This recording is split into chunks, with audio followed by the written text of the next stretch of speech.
I say a lot of prayers in my head. I pray sometimes for my patients to have good recoveries, to have a good experience, to go home to a safe home. There are days when I know I have a very sick patient or a really difficult procedure to get them through, that I say my prayers that God will help guide my hands and my skills to help this child have the best outcome they can have. And I'm very grateful and thankful that when I drive home, I'm usually saying thankful to God or thank you to God for helping me through that.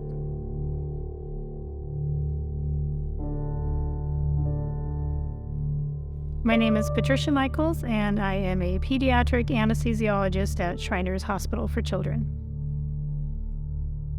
Children are they're much more open, I think, than adults. They're these wonderful, innocent little people, and they have a whole world to grow up and explore, and I just want to help them and in some ways protect them. I can't protect the whole world, but I think that's why I love working with kids.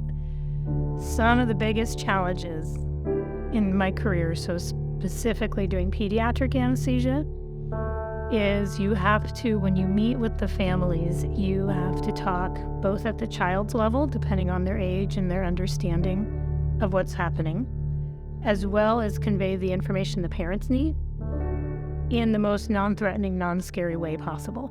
Because the parents need to have much more in-depth conversation with you about the details of what we're doing, the risks and the benefits, explaining the reasons why we might want to put an epidural in and the risks of having that, but it's a pain relief process for kids having a big hip surgery.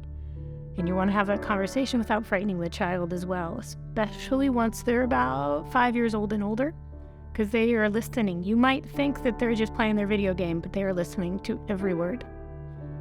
That's a big challenge, and that's a day-to-day, every single case, every single kid I take care of, that's a challenge. Seeing kids that had been treated inappropriately or abused and having to care for them and then having to send them out of the hospital and hope they would be okay. There were very difficult times.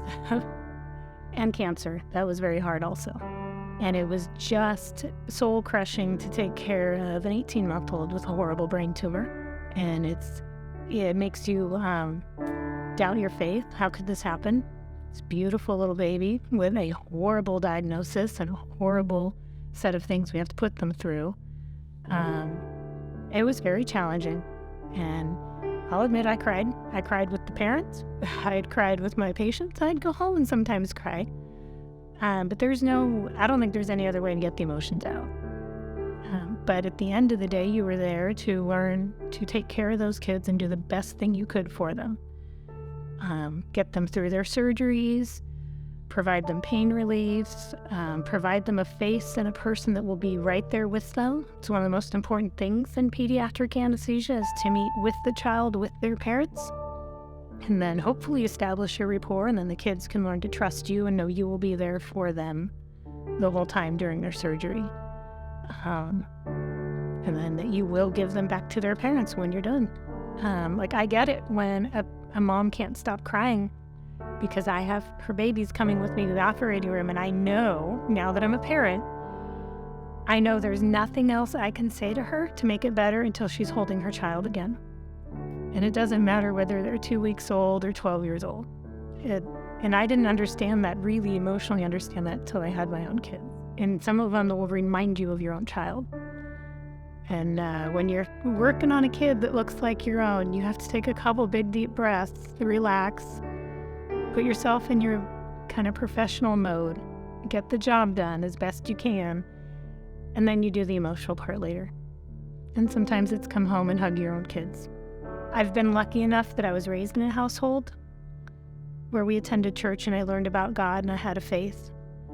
And it's always been there, no matter which church I've been going to, I've always had a faith in God. So I feel lucky I've always had that. I haven't had a time in my life where I didn't. I've had times where I've questioned things, but I've never lacked faith. I think having a faith and learning about, I don't know if I want to call it mentoring or working with others, ministering to others, but there is some type of core of helping other people. being there for others. And all along, even though some of my jobs are, grocery store, checkout, carry your bags, I always wanted to help and work with other people. And whether that was, I think it was part of my faith growing up. I remember my parents specifically at church, and we grew up very poor. We were on food stamps at one point. They always gave money to the collections. And they told us that no matter how poor we are, someone else has it worse. And it's something that, whether watching them always give a little bit, always make an extra sandwich for someone who needed a lunch. So growing up with them, growing up attending church with a faith in God and helping others, and the good feeling you get from that, that probably did play a big role in my career to work with other people.